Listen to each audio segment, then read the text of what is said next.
Oh, hey, I'm still alive. Who would have thunk? I mean, it's probably a surprise, honestly, considering the fact that, like, I have been gone for a bit. I just kind of disappeared. You know, no real logical reason. Just needed a break. Okay, I lied. There was a logical reason. I was laid off from my job. We had talked about it coming up. This is my first week with no job. So I've just had a lot on my mind lately. So we'll talk about it while we play Risk of Rain. Ba ba ba. I figured you'd come back with a game that I very much enjoy relaxing to.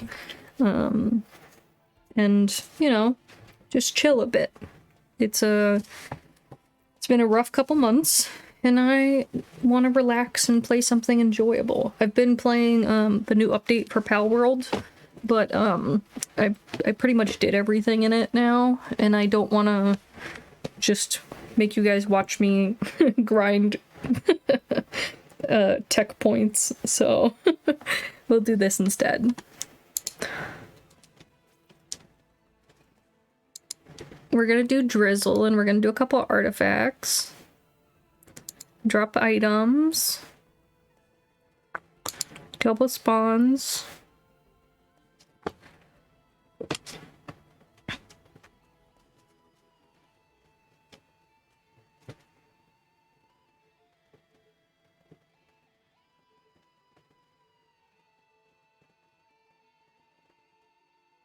Let's do monsters outside their environments.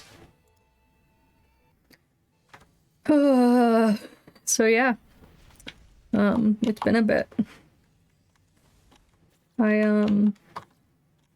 had a lot going on. I pressed the wrong buttons. I'm thinking about Palworld F button to do things, not E. Is it F button? Oh god, I don't even know how to function. Anyways.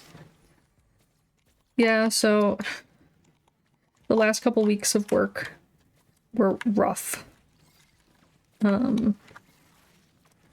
There was like this whole thing with my boss that like didn't go well. That was very frustrating. I don't know if we talked about it last time, but we'll talk about it again. So I have my direct boss, and then I had a boss above my direct boss. Well, two bosses above my direct boss.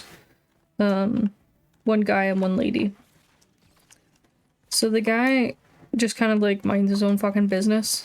He like interjects where he can, where he like knows things, but for the most part he just kind of shuts the fuck up when he should be shutting the fuck up. Like, obviously it's not perfect. He still says stupid shit sometimes, but he leaves the job to the experts, which is me.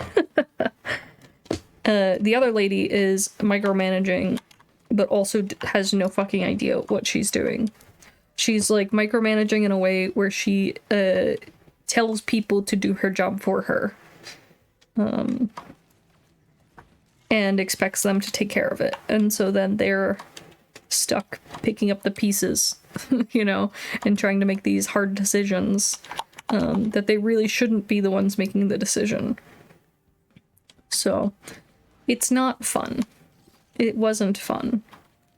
But there was this whole thing where I had sent an email to the team, including this manager, and it was mainly directed at the manager, but it included the whole team and the other managers, because I didn't want it to seem like it was directed at this manager. I just wanted them to like understand, because they had been pretty hands-off for the transition of us losing our jobs and being replaced by overseas workers. They wanted us to train them. They wanted us to handle all of the things around them. But at the same time, they were working in a completely different time zone. They were working in India's time zone, which, don't ask me what it is. I'm sorry. I'm uneducated. And we're working obviously on US Eastern Standard to Pacific Standard. So like, you know, a wide range of time zones, but none that actually align with these people. And so we were having some major issues with training them because we weren't on at the same time. We were on at the same time for like maybe like an hour to 2 hours at most a day. And during that time, we're supposed to be training them on how to do our job, which is very difficult. Our job's not easy. So like asking us to do that is actually asking the impossible, which is frustrating as hell. And so we were like really struggling. And I sent this email in an attempt to try and get help, because on top of it, like, they were putting a lot of the work on the people who were staying, to take care of everything, and they were being worked to death, and they were getting all these responsibilities that they just couldn't handle. And it was unfair. It was things that the management should have been planning and taking care of, not us. You know, they're getting rid of their foundation level of employees, but they still want us to do their job for them. So that's pretty fucking annoying. And so when I sent the email, my intention was to try to get us more answers. Because on top of it, it seemed like nobody had any fucking idea what the plan was. It was just, you're being replaced, train your replacements. Oh, what time are they going to be on? What days are they going to work? How often will they do deploys? Will they be doing demos? I don't have any of those answers. Will we have the same people the whole time? I don't know. And so, like, we had all these questions and no answers, and it's really hard to train somebody when we don't know, like, what they're going to be expected to do compared to what we were expected to do. Because it was very obvious that the expectations for them were very different from what our expectations had been prior. And so, like, just being like, yeah, figure it out, train them, is very fucking annoying. And doesn't make life easy. And on top of it, the manager would communicate some things to individuals on separate phone calls, but refused to put anything in writing, and wasn't sharing the information with everyone. And it wasn't the same information all around. So, like, they would tell, like, one person, oh, we're gonna do this, and then they'd tell somebody else something completely different. But none of it was in writing, so you couldn't really report back and say, oh, this person told me this, because there's no proof. And you couldn't really share the information by, like, forwarding an email or anything, because there was no proof, because there was nothing in writing. And when asked to put things in writing, we were told no, that they would not put things in writing. And then they were communicating very little with the people who were being laid off. So we were told to stay to train these new people, but they're not talking to us at all about the expectations, and they're like giving a little bit of information to the people who are staying, but not enough. Like, all of us were basically in the dark and confused. So my intention behind the email was to try and get us all on the same page, and to try to point out, like, where we're having issues, because they had basically asked us for feedback on how we thought the new people were doing in their training, which is, like, very difficult because you're taking a very complex system and you're throwing in people who have never used the system before, and you're like, okay, train them, figure it out. And they're not available, so you're only able to train them for like an hour a day. So no, they're not doing well with training, and no, they haven't learned anything. So it's hard, because, like, then they're like, well, why haven't they done this? Why haven't they learned it? And it's like, how do you tell them? Because they're shit. They're very nice people, but they're shit because they don't know what the fuck they're doing, because they've never touched this system in their life. And they don't know anything about mortgages, and they don't know anything. And then on top of it, we're having issues where they started trading out the people. So, like, we had trained like 5 people from the start, and then 2 of them ended up getting switched out for just 2 new people who had not been there for any of the other training. And so they were starting from ground 1 or ground 0 again. And it's like, how am I supposed to teach these people when I just spent 3 months teaching the other people, and these people are completely new, and I have to start over, but I also have to keep the other people, like, up to date and continue training them new things? Like, how is this supposed to fucking work? You know, like, where are we supposed to go with this? So I sent that email and everything, and it took quite a bit for them to reply. Only one person replied, and they didn't reply to the email chain. They sent me a random message a week or so later, and they were like, I would like to have a meeting with you. I thought they were going to approach my complaints and my concerns, so I said I'd prefer to have a meeting with the whole team so that we're all on the same page. To which she said, no, I want to have a meeting with just you.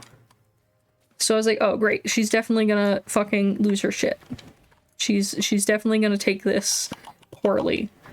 Because I even worded it in a very professional way. Like, it wasn't an attempt to, like, stomp on people's toes. It was an attempt to be like, hey, we have no fucking idea what's happening. You're not helping us. You're expecting all this work to be done by these people. They're obviously being, like, intensely burdened. And they're having a really hard time, and we don't have the support we need, and you guys seem to have no idea what's going on. Like, what are we supposed to do? You know, it was supposed to be a door to communicate, to be like, hey, I'd like to discuss this further. Let's find a solution together, so we're all, like, knowing what the fuck's happening. Oh boy, did not happen like that. We got on the call, and she, like, immediately lost her shit. She told me that my email was extremely disrespectful, that I was, I don't remember how she worded it, but I basically was stepping on her authority, that I needed to just shut up and, like, train the new people, and, like, all this shit. To which I was like, I feel like you've misunderstood the intentions of my email. Let's discuss it on a professional adult level. And she would not let me speak. She just kept interrupting me and saying that I was disrespectful and that I was wrong about everything I said. Which I was like, well, you've been keeping us sort of in the dark, the people who are being laid off. So, like, we don't know what the plan is, so we can't help train these people. To which she was like, I haven't kept you guys in the dark. I've told you everything. And I was like, you haven't told us anything in writing. Like, it's very difficult when the information's not being shared across the board. And some of us have one understanding, and some of us have a different understanding because they've been told different things at different times. And she was like, well, when I've told you guys you can ask me questions. And it's like, yeah, we have asked you questions. And every time we've asked you questions, you've been like, hey, I don't know, I'll get back to you. And then you've never gotten back to us. Multiple times. Many, many times this has happened. And, like, it's just a whole ass mess. And I tried to, like, be very calm in the call, which is very hard because I'm definitely one of the types who, like, cries when I get when I feel pressure or, like, frustration. I don't like confrontation, but it's very hard for me to watch my coworkers, my very close friends that I love very much, be treated so shittily, and to know that once I'm gone, it's just gonna get worse. Because there's going to be less of us, and they're going to be expected to pick up the slack because these new people aren't going to be able to do it. And they're going to be expected to still be able to put out as much as they can without support. And that sucks a lot. It's not going to go well for the company, and they already seem to be figuring that shit out, that they're made a mistake. But, you know, it takes time for them to get their heads out of their ass. Anyways, but so I tried to, like, talk with her on an adult level and, like, discuss my concerns, but she just kept cutting me off and saying that I was wrong.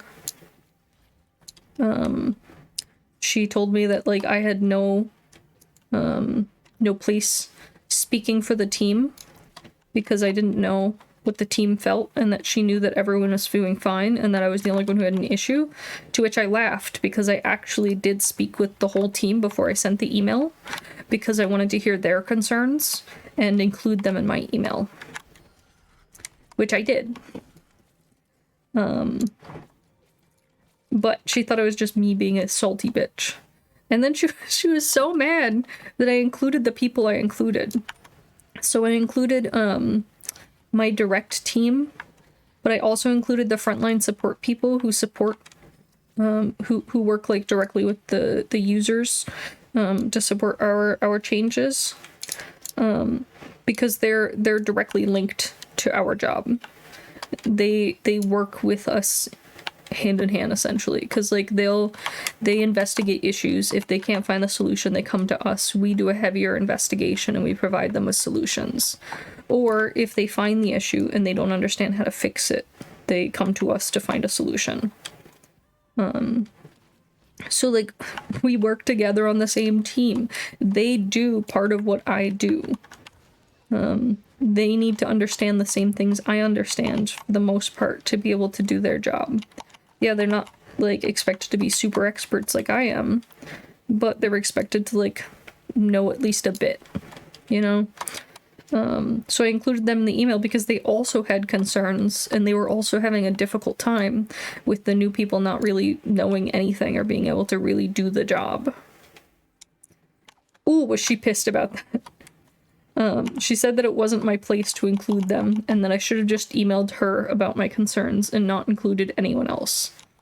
To which I was like, I included everyone so that we can have a discussion about it as a team and try to figure out a solution. And she was like, no, you should only email me and then we'll get on a call.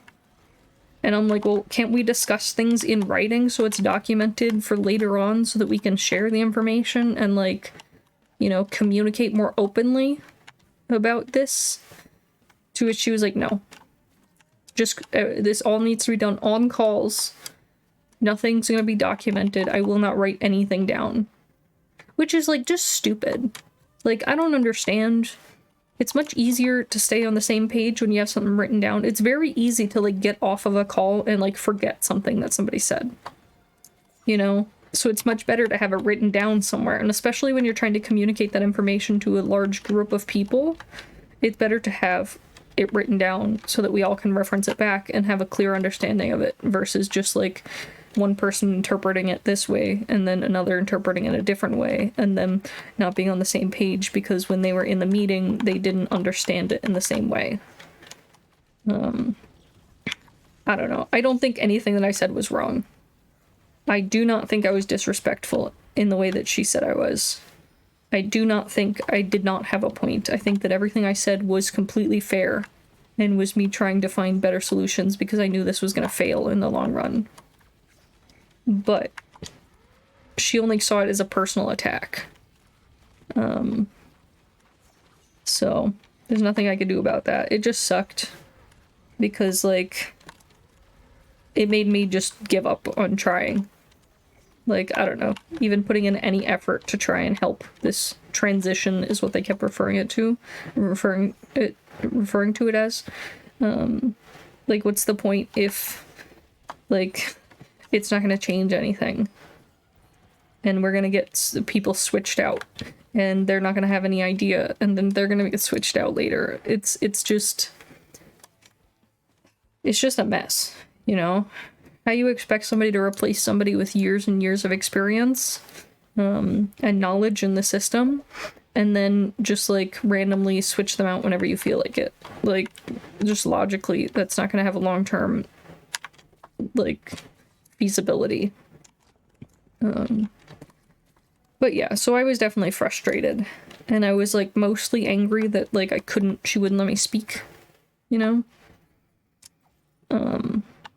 And so I went through HR and everything because my concern was that she was going to use this against me and fire me early so that I wouldn't get the retention bonus that I was supposed to be getting for staying and training the people.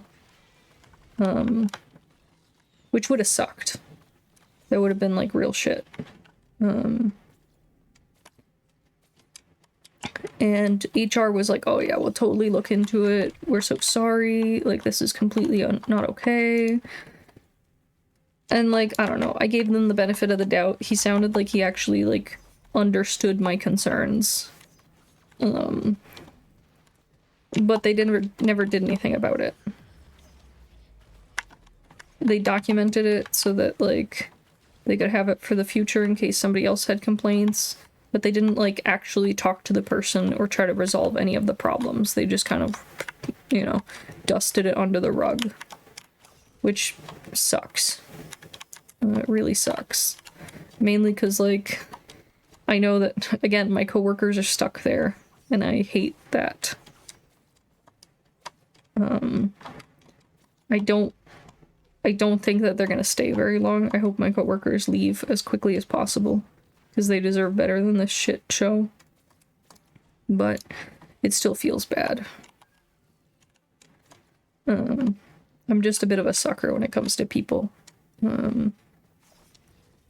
But yeah. It was rough. And then, like, I don't know, they did this thing where they were like, assign your tickets out for the last 2 weeks to the new people. And then you're just going to babysit them while they work on the tickets. To which I'm like, babysit them how? They're on a different time zone. I can't even, like talk with them very much because of the fact that we don't line up. Like, we literally do not share time to go over these issues. And then what do you mean shadow them? What am I supposed to do? Sit on a call with them, quietly watching them do the work? That seems stupid. I don't know. Like, in certain instances, that makes sense. In virtual instances, it's kind of dumb. Especially since they've already had 3 months of training. It should be a thing where they do the ticket in the dev environment. They come to me, they ask me to review it and tell them if there are any concerns. And then I review it and I tell them that they did a shit job. And then I tell them how to correct it, or give them a hint on how to start correcting it. And then I leave it at that. Well, what ended up happening is the new people that were switched out that didn't have any of the training from the other people, they had no fucking idea what to do. So I spent a large majority of that time just babysitting them through tickets and, like, literally walking them through step by step. And it was very hard because they were given, like, super complex tickets. But it's like, what can you do? Because those are the types of tickets we get. And, like, I can only do so much to teach them how to do it. It's something that's very confusing and complex. It'll even take me a long time to figure out. But, like, they're supposed to figure it out without any prior knowledge. And they have no idea. And even me babysitting them through it, what I did is I did the work. I walked them through it in one test environment. We had three. And then basically said, okay, we've done this together. I've walked you through every step. Now go and implement the exact changes that we did in the other 2 test environments. That's so simple. You don't need to think for yourself. You just need to take the things that I did for you and put them in the other environments. It's literally like a copy and paste sort of scenario. My guy could not do it. Could not. I had to get on a call with him multiple times to be like, what's the problem? Why can't you do this? Where are you having trouble? And he would just be like, I don't understand. And I would have to go through and explain it all again. And then he'd be like, I get it. Okay, I understand. Literally the very next day, he'd be like, I don't understand. I can't do it. And it's like, I only have, you know, how many hours with this person a day? And I've got 4 other people I'm supposed to be also helping. And this person can't do shit. And so all my time is basically spent babysitting. Instead of trying to actually teach or, like, ensure that they know what's going on. So, like, there's no way it's gonna be a success. Like, it's just not possible with the way it is. And it's not for lack of trying. I mean, like, we did try, but, like, there's only so much you can do when people are fucking stupid.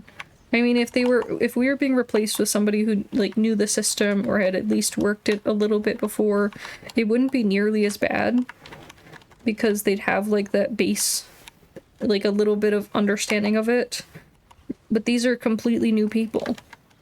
Like, imagine somebody who's never used a computer before, and you give them a job programming, you know? It's like, they don't even understand the basics. How would they understand something so complex? Like, they don't even understand how computers function, let alone, like, how to make code. It's unreasonable. Oh yeah, and then in that meeting with that manager who was being fucking insane, they kept complaining that the other teams weren't having problems, so they didn't understand why it was such an issue for our team. It turns out that was completely incorrect, that the other team was having lots of problems, and that it was a huge issue. Oops. Zoomed right into the map there. And they actually ended up changing their mind and keeping people who they were going to let go, because they realized that it wasn't possible to replace them with the people that they had replaced. They kept saying that the devs were doing great and that they were having no troubles at all, and that we were being dramatic for having troubles. They ended up keeping 3 of the devs that they had originally said they were laying off, because the other devs couldn't do it. They ended up keeping some of the business analysts because they couldn't do it. The new people couldn't do it. They ended up keeping some of the QA because the new people couldn't do it. But our team, they decided not to keep anyone who they hadn't already decided to keep. Which I still don't understand. They were replacing 2 people with, like, 6. So what is going on there? That seems like a bad trade. I would think you'd want to replace 2 people with 2 people who pay who you have to pay less, you know, versus having to replace 2 people with 6 and have to pay them, you know, all. But, you know, businesses will do what they think is right and then try to stand by it, even when it's this dumbest shit. But yeah, so it sucked. The last couple of weeks sucked. And then, like, I don't know. It just felt like a real pain in the ass to jump through all these hoops for nothing. And then, I don't know, they ended up, like, being dicks about paying me anyways. I still haven't gotten all my money. There are laws in certain states that require that if you're laid off, or if you're, you leave a job, you're fired, whatever, you have to be paid within a certain amount of time. You have to get your last paycheck within a certain amount of time. Our company just decided not to fucking follow that. Just like a big whatever, we can break the law. We don't care. And when approached about it, they were just like, I don't know, we'll pay you a little extra to, like, make up for the fact that, you know, you are getting your money late. Which is like, that's not fixing the problem. And plus, like, what does that even mean? How do you decide how much extra to pay me for you guys breaking the law? Like, are you gonna be like, here's $10, GG's, baby? Like, I need to pay my bills and shit. I need to figure out health insurance now. You know, I need to do all these things, and I have no money to do it because you guys haven't paid me. And then there's, like, again, the health insurance shit. So we have to, in the US, the way that it works is if you're laid off or fired or something, you get the option to, or if you're laid off, yeah, if you're laid off or you leave a company, I think is what it is. I don't remember. You get the option to continue paying your medical insurance through your insurer versus through your company, because your company pays a portion of your medical insurance. And so essentially what it is like you have to pay the full amount. Instead of the partial payment that you were doing before. Which is frustrating, because it's like, oh, now you have no job. Pay us more in order to stay alive. I don't know. I fucking hate the concepts behind how we treat health insurance and all of our shit. Did I activate all the things? Yeah, I did. Okay.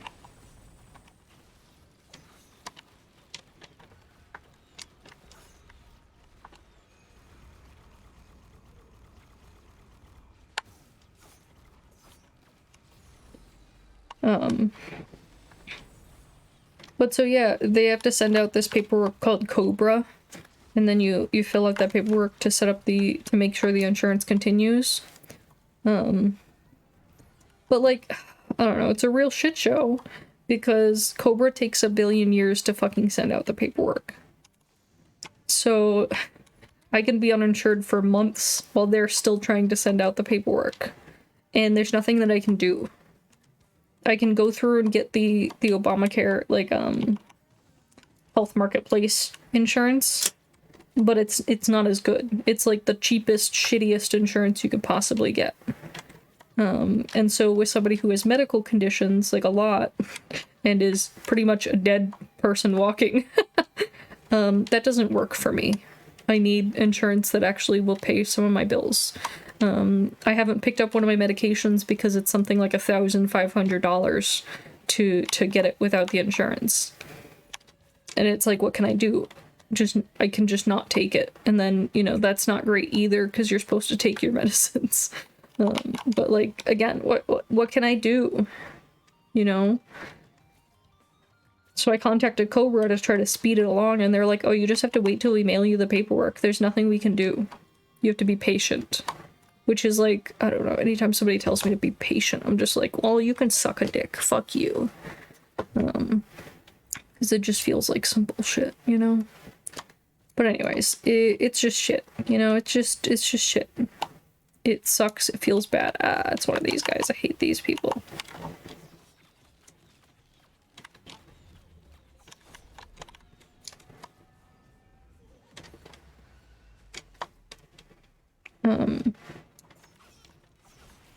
But yeah, it just feels bad, and I'm frustrated about it, because, like, the company did this real scumbaggy thing.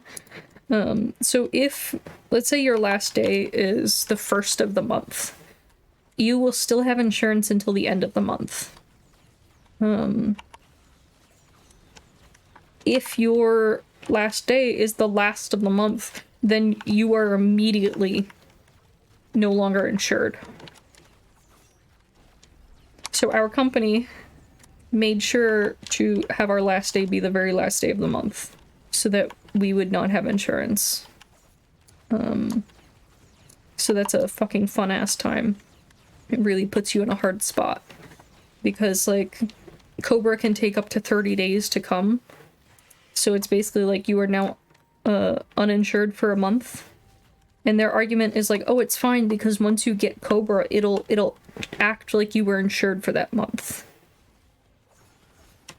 And that's mainly for, like, I think it's now, like, illegal to not have insurance or something. You're basically not allowed to have gaps in your insurance. You're supposed to be insured at all times. So COBRA basically backfills, so that you quote unquote had insurance during the time period of where you were waiting for the COBRA paperwork. But that only works a little bit, because I still can't go to the doctor and be uninsured. Certain doctors require payment at the time of the visit, or they have to know that you have insurance, and they have to, like, partially put it through the insurance. Well, if I don't have insurance, what am I supposed to fucking do? I can't go to that doctor. And then, like, let's say you pay it, and you then are covered later on. You just have to hope they'll give you that money back. Like, I don't know. There's a lot of what ifs and questions, and I hate the US. Basically is the crux of this. The way the US does this shit is stupid. It's just so fucking stupid. We're set up for failure, man. But anyways. But yeah, so it's been a lot on my mind lately. And then I've been very stressed because I'm scared of not having a job. The idea of not having enough money to pay for my bills is very upsetting, obviously. Most people should understand that. I have medical debt, I have student loans, I have all these things that I need to pay on a regular basis. And if I can't pay them, there are fines involved. There's interest that comes up, you know? Like, it's not like you can just be like, oh, let's hold off for a month and we'll pay twice as much next month. Like, even in that scenario, sorry guys, I'm getting a little tired. Even in that scenario, like, a lot of the time you get a job and then it's still 2 weeks before you get your first paycheck, or up to a month before you get your first paycheck, depending on how their pay periods work. And so you have to figure out how to get by during that time period while you're waiting for your shit to be figured out. And so it's just a lot, you know? It's just a lot for a person. It's stressful, it's scary. I don't want to become a burden in any way to my family, to my lovely husband. And it's hard, and the job market right now is so fucking rough. And I did finally get a job offer, which is really nice. I'm very excited, but I'm still super nervous. So I got a job offer like my last week working. I think it was the last week of like the week before. It was like very close to like the end of the line for me, you know? And basically what happened was I was contacted like out of the blue by someone on LinkedIn, and they asked for my resume. I like assumed that it was maybe one of my connections had referenced or had recommended me. And so I sent my resume over, and they ended up contacting me back immediately and being like, I'd like to set up an interview. So I was like, sure, no problem. Set up an interview for like, I don't know, it was like the next day or like a couple days later. And I talked with the lady, and she's super nice. I really liked her. And she basically told me that the company was still in the process of like getting figured out like the job posting. She was told to make a job posting, but she basically didn't want to. Which makes me laugh because it's like such a vibe. She didn't want to go through the trouble because it's such a pain to have to like write up the job listing and like do all the interviews, and then you get a bunch of people who apply who are like terrible fits, and it's just kind of a huge waste of time having to sift through all the shit. So she figured she'd kind of do a glance around and see who's available out there and who might be a good fit, and just see if she can skip the line essentially and just cut to the chase. And so she found me and contacted me immediately because she really liked my resume and my history. And then when we talked, she was very, very easy to talk to, which made the interview go really smoothly. We laughed a bit and like had some fun with it, which like, there's interviewers that make me very anxious and stressed and just feel uncomfortable. They're very like looking down at you, analyzing every little bit of you, but not in like a just looking for knowledge way, but more of like, I don't know how to explain it. It feels like they're trying to look inside of you and they're judging what's there, versus like a person who's trying to get to know you as a person. So the interviews where it's somebody just trying to get to know you and feel you out, I like those better, because it allows me to also do the same to the interviewer and not feel uncomfortable. And it allows me to feel okay sort of just interacting. Whereas the ones where it feels like they're looking inside of you and they're judging you feel much more like you're an animal on display. Versus a human. You're just another person on their list that they have to talk to. And it definitely makes it feel like they don't want to be there. And like, yeah, nobody fucking wants to be there, bitch. Like, I don't want to be looking for a job and you don't want to have to interview a bunch of idiots. I get it. But like making that very known based on your body language, the way you're speaking, and like your actions, just make it a really uncomfortable experience and add a lot of stress to that experience that's You know, there's already a lot of stress involved. Like, no need to add to it. So it's not fun. I don't like but she was very nice to interview with. She was very easy to talk to and made things like pretty easy to like discuss, I guess you could say. I felt comfortable just being truthful and talking about myself versus where like some interviews it makes you, I don't know how to explain it, but they make you feel like you have to be better than you are. Like that no matter what you say it's not good enough, and like they're just kind of like, I see. And it's like, okay, but what do you see? What does that mean? Like what are you saying? And it makes you overthink it. So like I much prefer the interviews where you don't feel that way. Where instead you're just talking with a person. And so like I said, it was a nice interview. She was really nice. I thought it was very funny because after the interview, towards the end, she was like, "Oh, you sounded so confident. I really like your vibe, and you seem to know what you're talking about." To which I was like, "What? Confident? Me?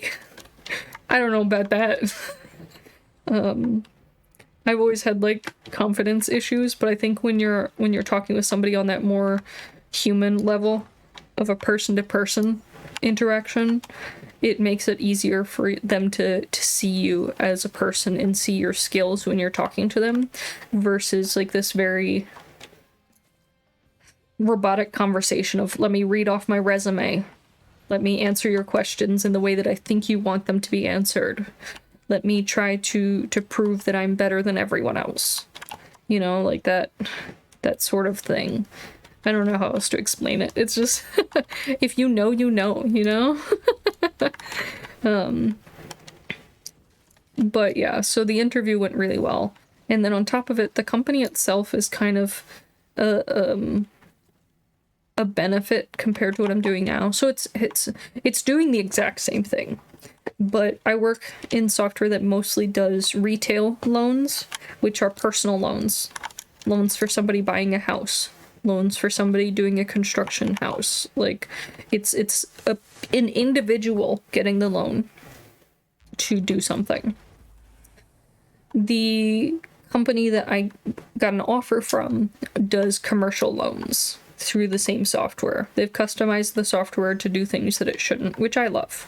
That's always fun for me because I like finding all the issues with their customizations and fixing them. That sounds like me being like, I'm smarter than you, I'll fix your broken things. But it's more like a mystery that you're solving. You know? You can really like invest in it and like try to find the solution, and like it feels like a fun adventure in my head. I don't know how to explain it other than that. And so like it's a better job because of the fact that it has more stability. Commercial loans are much more stable than retail loans. Yes, they still rely on the market values and all that jazz, but less so than retail loans because oh, I forgot what I was saying. What did I? Commercial loans. I kept thinking construction, and I was like, that's not the word I'm looking for. Commercial loans are always a need. Like, they're always something that's happening, regardless of the rates at this current moment. So when personal loans are having trouble because the rates are too fucking high, and so the interest is insane and people don't want to get a loan, commercial loans don't have the same problem. So they do a lot less layoffs. And this company hasn't done any layoffs. From what I understand, they've only got 1 or 2 people doing what I do there. And I'm much more experienced than them, and I have a development background, which they don't have. So it adds kind of a little bit of an extra knowledge point that they're missing. But yeah, so she interviewed me.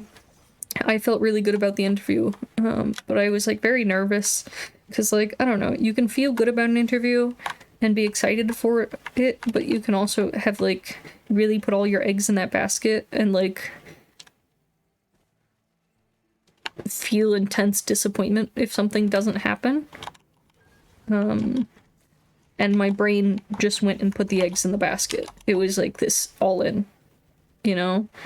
And I was terrified that that was a mistake and that it was going to be really shit. That I was going to end up feeling awful because I put all my eggs in that basket and then I'm not going to get a call. And that's hard. And I'm kind of an emotional sucker. You guys have probably learned this by now. I definitely am the type of person who cares way too much about what people think, about how people feel, about how I feel, about lots of things. I just care too much about all of the things. And so I like got very hyped for this job, but I was also like, I'm gonna fuck myself because I'm very hyped for this job, and when it doesn't work, I'm gonna be sad because I've interviewed with like, I don't know, like 20 places or so already, and I hadn't gotten much back from people. There was a lot of like, oh, we really like you, and then they'd just go silent. And I don't know if it's because the market was getting worse and they didn't know if they could afford it, or if it was because I asked for too much money or what. But like I also kept making it very clear that I was willing to like flex on the money and like discuss it depending on their benefits and everything. But then they still wouldn't reach out. So like it was very clear that they had no idea.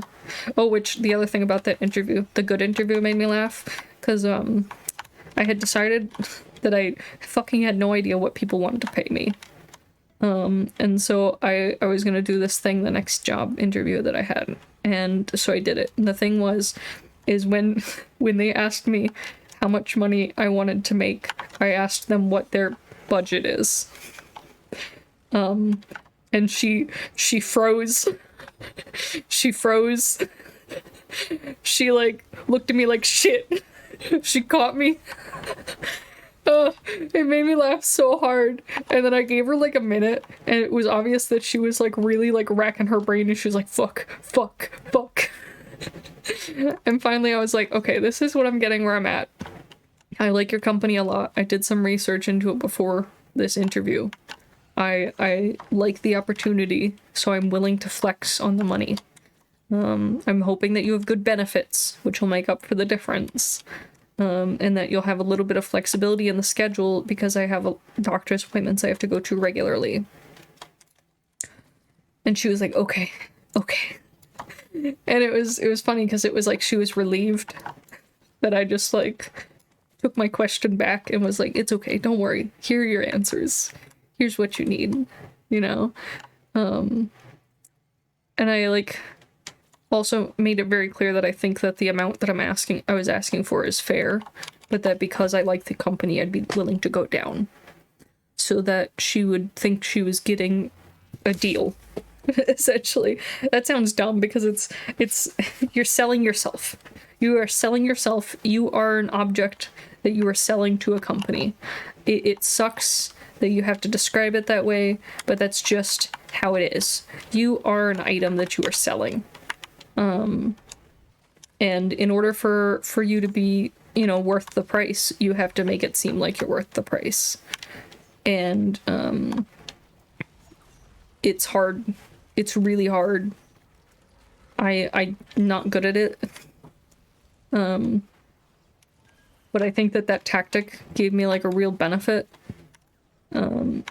Because it was clear that like neither one of us really knew like the expectation. I think when people hear a money amount they think is high, they're immediately like, oh, that's crazy. And they don't think about the fact that they could like haggle.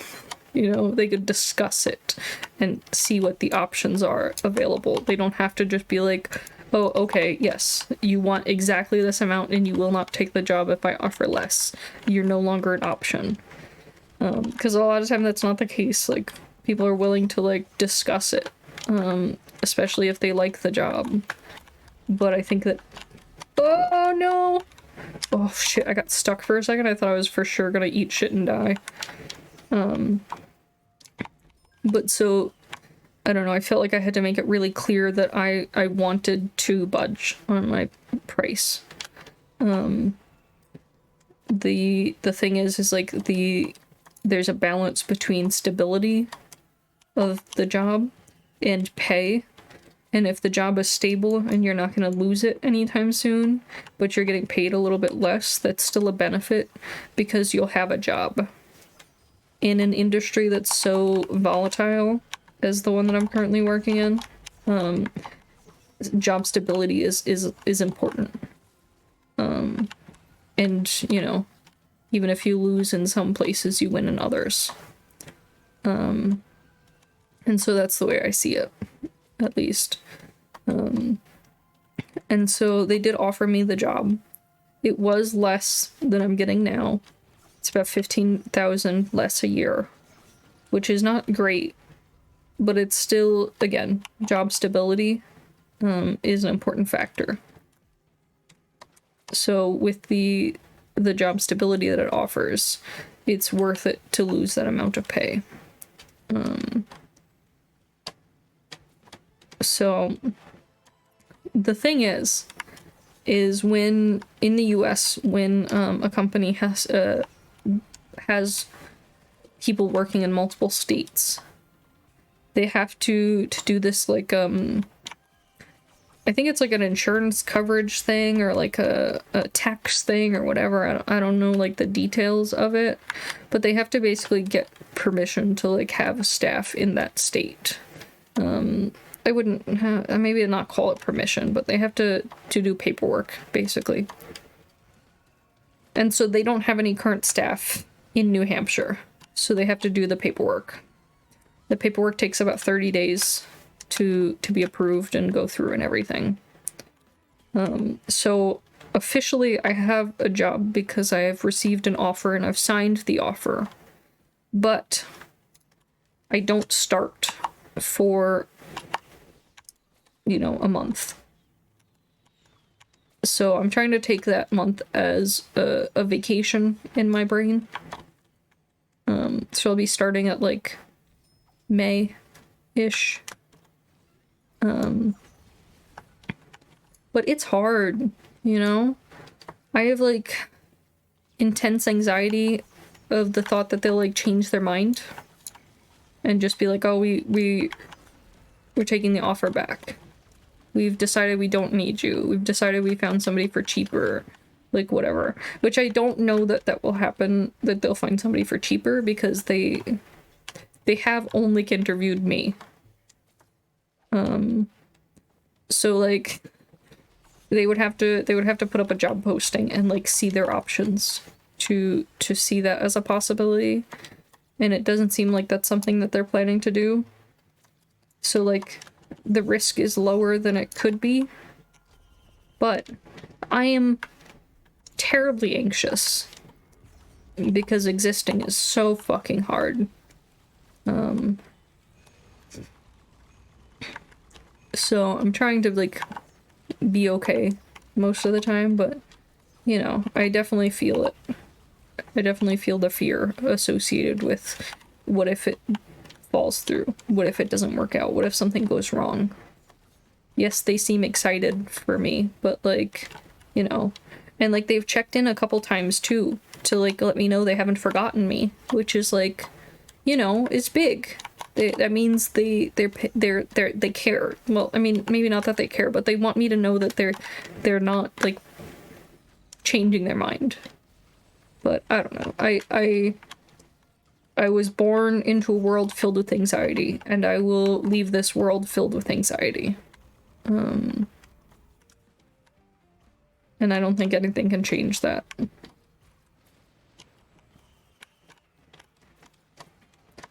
But yeah, so I should be less anxious because I have a job, but I won't be less anxious until I start the job. And then once I start the job, I'll be anxious about thinking that they might realize that I'm shit, or like that I'm some imposter thing, that imposter syndrome's gonna kick my ass real hard. So like I know for a fact the next like 3 months are gonna be really difficult. So yeah. And then my birthday was a couple weeks ago in March, and I just there's a lot happening in my life. I feel bad because my previous coworkers have messaged me and have been like, everything's terrible. And I feel so bad for them. Oh, everything is terrible.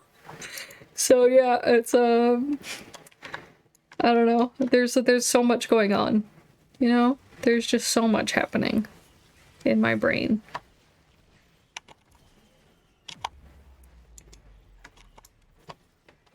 I almost picked up the clover on accident. That would have been a fucking mistake. I think I'm gonna speed run to the portal if I can find it.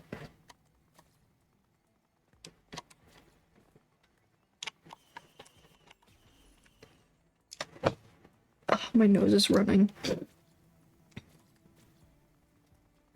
But yeah, I feel like I'm boomeranging between depressed and stressed and anxious. Just kind of all over the place. So that's fun. I have been trying to do fun stuff though to try and take my mind off everything. But that's easier said than done. So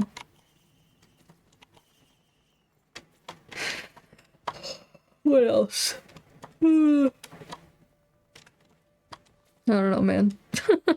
When I try to think about what's been going on, I just can't help but like think about anxiety. It's just fear. Fear and stress. Fear and stress. Did I miss the portal somewhere? I must have.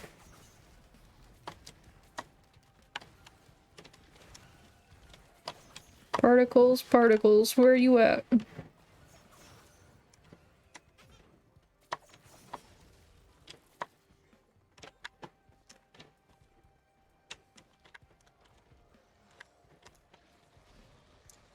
I don't see the particle effects.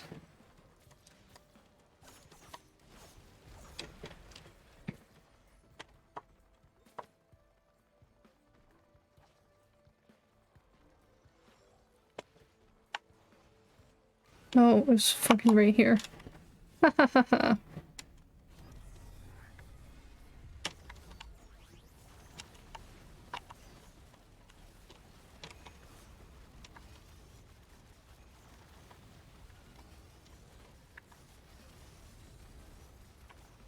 Oh, there's another one here.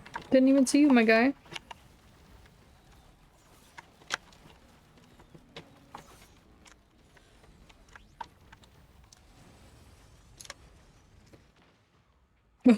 That was cool.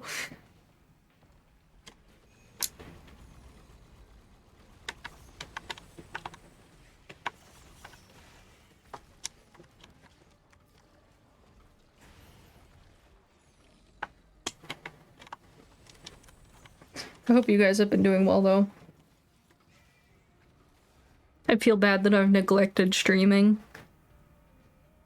I don't know, it's like I wanted to, but I talk a lot when I stream, and there's like this thought in my brain where I'll have to face the fact that I don't have a job if I talk about it, that it'll be real.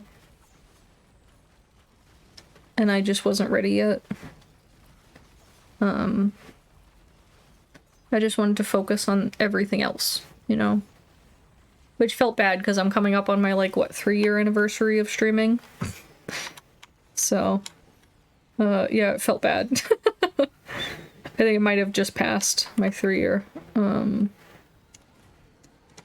I should have, like, done something for it. Like, long stream or something. But instead I just disappeared. My bad. Oopsies. But, you know, will say I don't think I'm going to be doing the YouTuber's retirement anytime soon. I do really enjoy streaming. I feel like right now it's something that I need. Ooh, what do I have as a red item right now? Let me get one of those.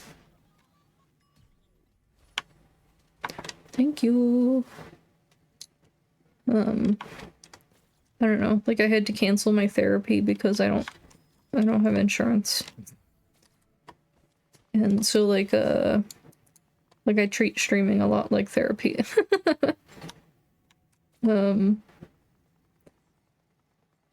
It's just like easy to talk, you know? Makes it easy for me to feel like I can talk someplace and make believe that nobody's listening, but also that people are listening. Which sounds dumb, but like in my head it makes sense. It's like a freedom to just say what I want to say without feeling like I'm being judged or looked down upon.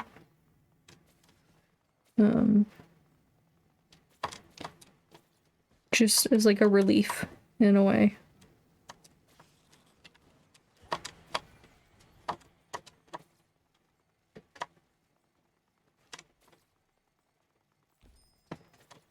Also, I bought a new monitor because I kind of was stuck. I had to send back my work monitor. And I have 3 monitors. And one of them on both my PCs. So I have well, I said that all tongue-tied. I'm sorry. Let me try again. I have 2 PCs. 2 PC setups. So I have my personal setup. That's my PC and 2 monitors. And then I have my work setup. That's a PC, whatever laptop they give me, and 2 monitors. When they sent me a computer, they sent me a monitor with it. And one of my previous monitors had broken, so I just used the one they sent me. But I had to send it back. So then I was back to 2 monitors for my work setup and 1 monitor for my personal setup.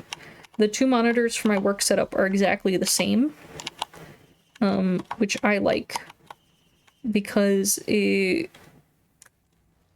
know, everything's uniform, makes it easier. But my personal setup, there were 2 different ones, and I was okay with that because it was my personal setup. But since it was one of the ones that they gave me, I had to send it back, so I had to buy a new monitor. Anyways, we've been streaming for an hour. I know it's a shorter stream, but we're gonna call it here. I'm gonna go watch Smosh's Reddit stories that they do every weekend, and I'm gonna relax. I'll probably stream again tomorrow, maybe.